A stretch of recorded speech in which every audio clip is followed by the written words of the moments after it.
Alright, so hello guys, magandang araw sa inyo and welcome back again na naman sa ating YouTube channel at sa panibagong video tutorial naman ako yun. So bali, kung mapapansin nyo, meron tayong wiring diagram dito and matagal-tagal nga pala tayong hindi nakapag-upload ng diagram.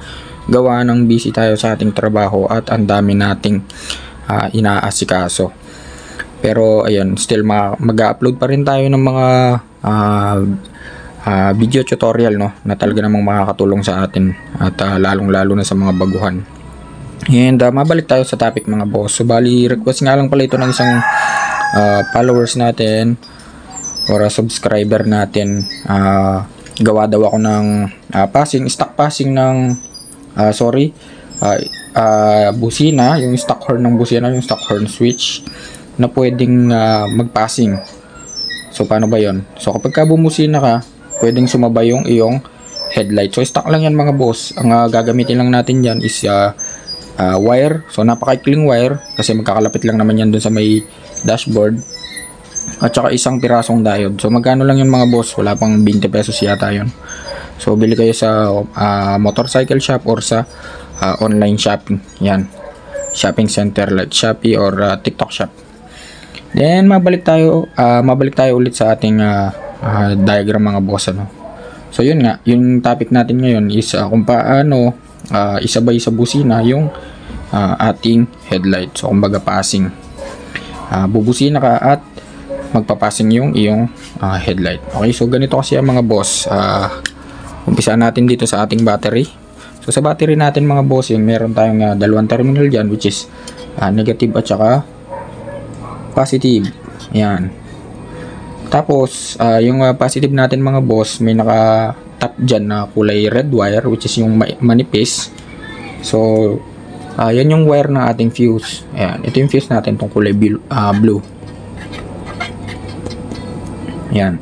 So yan yung stock fuse ng motor natin mga boss. So yung positive na yun, yung wire na yun, yung manipis, dalawa kasi yan, isang mataba at saka isang manipis. So yung mataba, yun yung wire ng starter relay natin papunta sa starter motor. Okay, so yung manipis na wire na yun mga boss, yun nga, tatawid lang yun sa fuse natin. Yan. Papunta yan ngayon sa ignition switch natin. Ignition switch.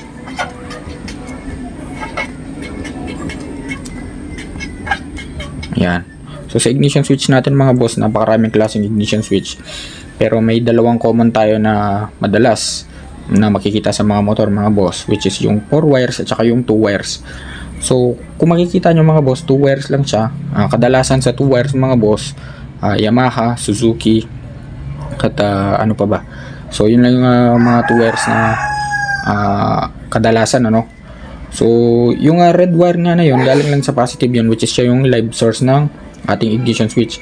So kapag sinusi mo ngayon yung ignition switch mo mga boss, on, off.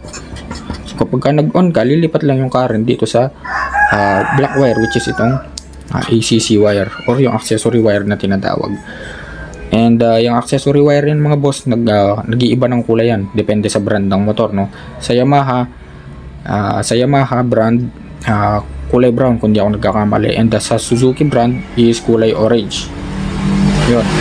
Ngayon, sa mga 4 wires naman na ignition switch mga boss, dahil hindi ko na sinama pero tuturo pa rin natin. So yung dalawang wire na yan mga boss, yung isa dyan kulay green, madalas to sa mga Honda, ground lang yan. Ayan, ground lang yan mga boss. Yung isa naman, papunta yun sa ating CDI. Papunta na sa CDI yun, yung black na may stripes na white. Ayan, pero wala tayong gagalawin dyan. So dito lang tayo magpo-focus, especially sa ating accessory wire. Yung wiring nga pala ng ating busina mga bossing, depende yan sa trigger, ano. So kung makikita nyo, positive trigger yung ating busina na ginamit sa ating diagram, which is yung trigger niya is nanggaling sa positive. Pagka sinabing trigger, yung siya magti-trigger para tumunog or ayun na, magamit natin yung load. So para siyang gatilyo ng barrel.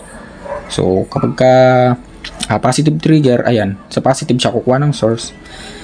At yung negative, ayun, makikita nyo naman. So yung negative natin, nakatap na yan sa chassis. Ayan, chassis. Okay, so yung wiring ng ating stock na busina mga boss, kukuha, yung isang wire na yan, konektado yun sa accessory wire. Again, inuulit ko mga boss, ano, yung accessory wire na yan, napakarami ng sinusuplayan yan. Dyan connected yung headlight, brake light, tail light, busina, dashboard, ano pa ba, fuel gauge, ano pa ba, at marami pang iba. So dahil nga busina at saka headlight yung tutorial natin ngayon, yan dalawa lang yung nakikita natin, pero imagine napakarami yan, sanga-sanga na yan, parang ano na yan, ugat. Okay, so yung isang wire ng ating horn switch, ayan yung busina natin, konektado yun sa accessory wire. Kukuha lang niya ng positive source na kapag pinindot mo yung busina, tatawid lang yan, magkocontact yan, papunta na yan yung kabilang wire ng ating horn switch, tatakbo na yan dito sa may busina natin. Yan. Yan mga boss. Sa busina natin may dalawang terminal lang naman, isang okay, so yung terminal kasi natin mga boss, reverse polarity yun, ano, pwedeng kahit alin doon yung mapasukan, basta kailangan niya lang ng positive at negative. Yan. So yung positive natin, yun nga, galing sa switch, which is positive trigger, and yung negative, ayun, galing sa chassis, tinap natin sa chassis. Or kung saan man siya galing, basta negative yan. Yun, so ganun yung wiring ng busina natin. Ngayon, dito naman tayo sa headlight. So sa headlight mga boss, meron tayong main switch dyan, which is itong switch natin. Yung iba may park light pa, no? Yan, park light.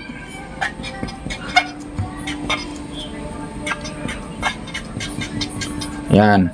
So kapag ka-inon mo, iilaw yung park light, depende yan sa brand or so kung ano mang klase ng motor nyo. Pero madalas ganito kasi yan.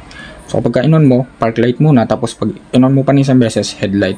Okay, so yung main switch na yan, main switch, ito kasi yung main natin.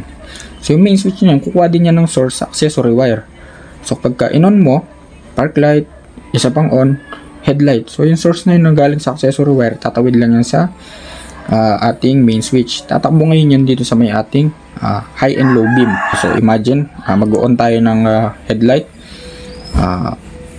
on natin, park light yung iilaw, isa pang on, headlight na yung iilaw. So kukuha yan ng source accessory wire, tatawid yan sa main switch, papunta yan sa ating high and low beam switch.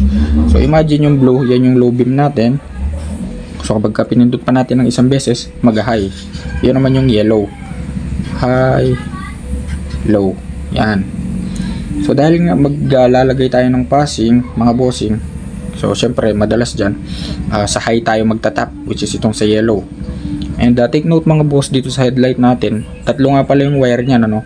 Isang high beam, isang low beam, at saka isang ground. So mapapansin nyo, yung kulay black natin connected niyan sa ground, yan yung ating chassis.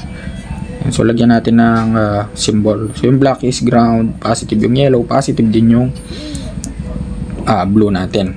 So ganun lang naman yung mga boss. So dahil nga magtatap tayo ng passing, so magtatap tayo sa yellow wire, which is itong high beam ng ating headlight. So dyan tayo magtatap. Ngayon, dito na papasok yung ating diode mga boss. So sa diode natin, meron tayong diode, which is may symbol yun at saka color coding boss mga boss, ano. So dapat ang pagkaka-install ng diode natin is nandito yung yung gray na linya. Tapos yung black is doon connected sa positive ng ating busina. So ganun lang mga boss yun. Ang purpose lang talaga ng diode is pigilan yung flow. Kasi nga kapag nag-high beam tayo, syempre magkaka-source yan. So kumbaga ibablock niya yung source papunta sa ating busina para tumurog siya ng tuloy-tuloy. So ganun lang mga bossing. Ayun, so bali hanggang dito na lang siguro. Sana may natutunan kayo. At kung nagustuhan yung video na to, so please like, share, and subscribe.